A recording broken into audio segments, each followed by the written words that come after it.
मित्रांनो, कधी कधी आपल्याला खूप जास्त भीती वाटते.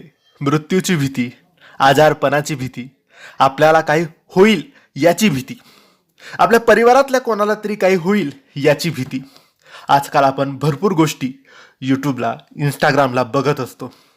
हे खाल्ल्याने हे होईल, हे केल्याने हे होईल, हे दुखलं तर असं होतं, ते दुखलं तर तसं होतं, ही टेस्ट करा, ती टेस्ट करा. अशा भरपूर गोष्टींची भीती आपल्याला वाटत असते की मला तर हे होणार नाही ना. किंवा आपण कधी कधी ऐकतो, या व्यक्तीला हे झालं, त्या व्यक्तीला ते झालं, आणि त्यामुळे आपल्या मनात भीती निर्माण होते. खास करून आजारपणाची आणि मृत्यूची, मरणाची भीती खूप लोकांना आजकाल वाटत आहे. तर या भीतीपासून मुक्तता कशी मिळेल, आजचा हा व्हिडिओ संपूर्ण बघा. कारण आजचा हा व्हिडिओ खूप महत्त्वाचा आहे आपल्या प्रत्येकासाठी. पैशाचा नाही, पण सुरक्षेचा. म्हणून हा व्हिडिओ स्वामींच्या भक्तांनी, स्वामींच्या सेवेकऱ्यांनी संपूर्ण बघायला पाहिजे. अगदी छोटासा सोपा उपाय आजच्या या व्हिडिओमध्ये आम्ही तुम्हाला सांगणार आहे, आणि जो तुम्हाला रोज संध्याकाळी 6:30-7 वाजेच्या दरम्यान करायचा आहे.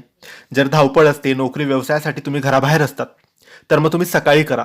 सकाळी जेव्हाही उठाल, अंघोळ कराल, त्याच्यानंतर हा उपाय करायचा आहे. आणि मग तुम्हाला जे करायचं, तुम्ही जिथे जायचे तिथे जाऊ शकतात, पण हा उपाय करून जा. मृत्यूची भीती, आजारपणाची भीती तुमच्या मनातून निघून जाईल. कारण स्वतः साक्षात स्वामी महाराज तुमच्या सोबत राहतील.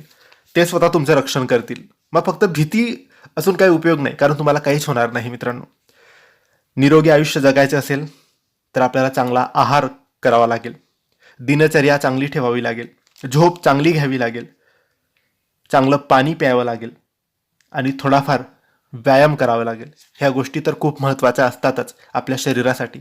त्यासोबत देवाचा आशीर्वाद, स्वामींचा आशीर्वाद सुद्धा महत्त्वाचा असतो. यासाठी आपल्याला रोज सकाळी किंवा संध्याकाळी, तुम्हाला जेव्हा वेळ मिळेल तेव्हा, देवघरासमोर बसून अगरबत्ती दिवा लावून 1 ग्लास पाणी घ्यायचं आहे, शुद्ध पाणी घ्यायचं. आणि त्या पाण्यावर, त्या ग्लासावर आपला उजवा हात ठेवायचा आहे. म्हणजे उजव्या हाताने ते पाण्याचा ग्लास झाकायचा आहे, बंद करायचा आहे. आणि त्यानंतर 1 वेळेस तारक मंत्र बोलायचा आहे. कमीत कमी 1 वेळेस बोला. आणि जर तुम्ही बोलू शकत असाल, करू शकत असाल, तर मग 11 वेळेस बोललात तरी चालेल. कमीत कमी 1 वेळेस, आणि जास्तीत जास्त बोलायचं असेल, शक्ती असेल तर खूप चांगलं असतं. 11 वेळेस बोललं तर अतिउत्तम, खूप चांगलं असतं. पण ज्यांना जमत नाही त्यांनी 1 वेळेस, कमीत कमी 1 वेळेस बोलायचं आहे.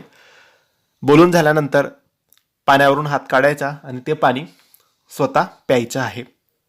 त्यामध्ये एक लक्षात ठेवा, अगरबत्तीची उदी टाकून अजिबात प्यायचं नाही. भरपूर लोक असं करतात की तारक मंत्र बोलतात किंवा कोणताही मंत्र बोलतात आणि अगरबत्तीची उदी पाण्यात टाकतात आणि पाणी पितात. अगरबत्तीमध्ये खूप जास्त केमिकल वापरलेले असतात सुगंधासाठी किंवा इतर गोष्टींसाठी.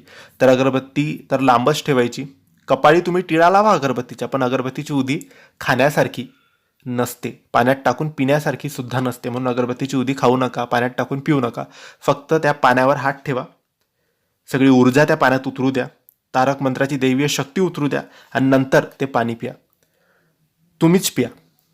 आणि घरातल्या प्रत्येक सदस्याला, लहान असतील मोठे असतील, त्यांना हे करायला लावा.